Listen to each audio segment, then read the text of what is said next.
पहला वाला सिचुएशन देखेंगे, सिचुएशन 1 देखेंगे हम, ठीक है।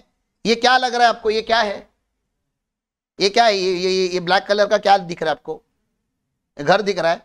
हाँ, घर घर खेल रहे हैं हम यहाँ पे, सालो इसको फैक्ट्री बोलो पहले तो।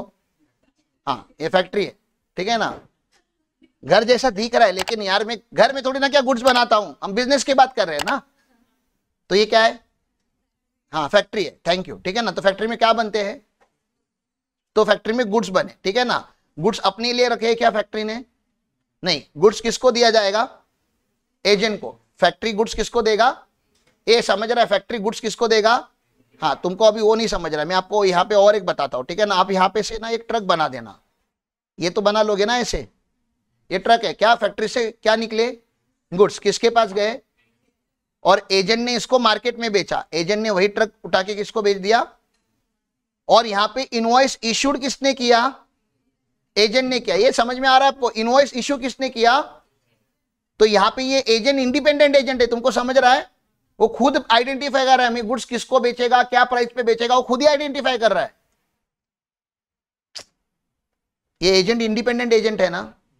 तो मुझे आपको क्या पूछना है कि बताओ जीएसटी, ये आउटवर्ड सप्लाई के, ये इनवॉइस जब एजेंट ने इशू किया तो जीएसटी कौन भरेगा, जीएसटी एजेंट भरेगा ना, क्योंकि मेन सप्लाई एजेंट ने किया है।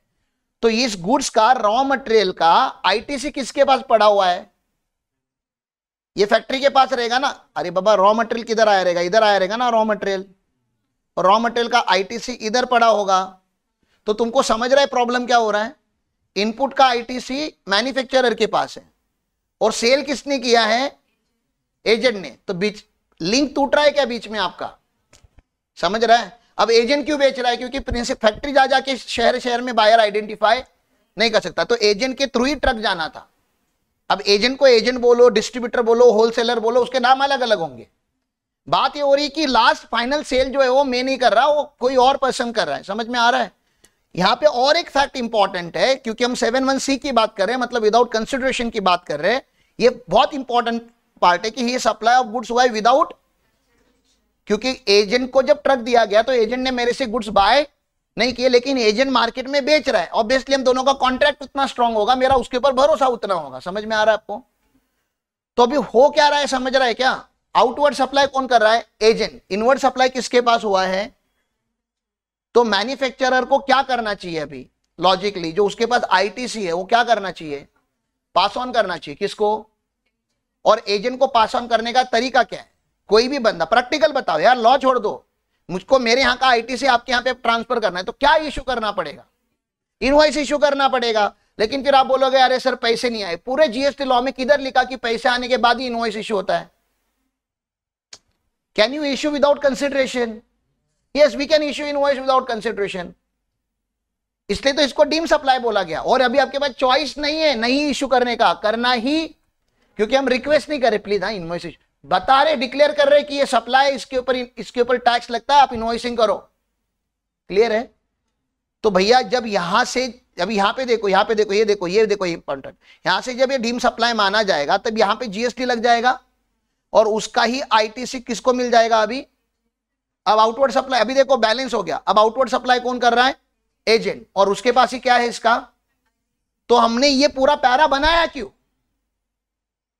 खाली आईटीसी प्रिंसिपल से एजेंट को ट्रांसफर करने के लिए। पर्पस समझो, तुमको लॉ समझ में आएगा। ये पूरा इतना भाषण बता क्यों रहा हूं, क्या ट्रांसफर करना था, प्रिंसिपल के पास जो आईटीसी पड़ा था। प्रिंसिपल तो आउटवर्ड सप्लाई करने नहीं वाला, क्योंकि प्रिंसिपल जो आउटवर्ड सप्लाई कर रहा है वो विदाउट कंसिडरेशन कर रहा है। अभी सेल मार्केट में कौन करने वाला है, एजेंट। तो भैया आईटीसी भी किसके पास पार्क होना चाहिए, एजेंट के पास। तो मैंने एजेंट को जब गुड्स दिए तो उसको डीम सप्लाई बना दिया उन्होंने, उसी टाइम पे मुझे उसके ऊपर टैक्स भरना है। यहां तक क्लियर है, पक्का। अल्टीमेटली ये पूरा चार्ज जाने दो, इंटेंशन क्या था समझ रहा है, फैक्ट्री से आईटीसी कहां ट्रांसफर करना था हमें, बस उतना ही। अब जिसने इसने इनवॉइस भरा, आपको इसका तो पता ही है कि वो जीएसटी भर देगा। जिसने इनवॉइस रेज किया, इतना तो आप लोगों को प्रैक्टिकल नॉलेज है ही ना। एजेंट ने इनवॉइस इश्यू किया तो जीएसटी कौन भरेगा, एजेंट, इतना तो क्लियर है। अब एजेंट के पास आईटीसी नहीं है तो आईटीसी किससे मांगेगा, सोचो ना। आईटीसी किसके पास पड़ा है अभी, प्रिंसिपल के पास पड़ा है, और प्रिंसिपल ने सेल नहीं किया, उसने बिल ही नहीं मारा। तो भैया ऐसा कैसे हो सकता है कि आपके पास इनपुट तो था लेकिन आपका आउटवर्ड हुआ ही नहीं, और जिसका आउटवर्ड हुआ उसके पास इनवर्ड हुआ नहीं।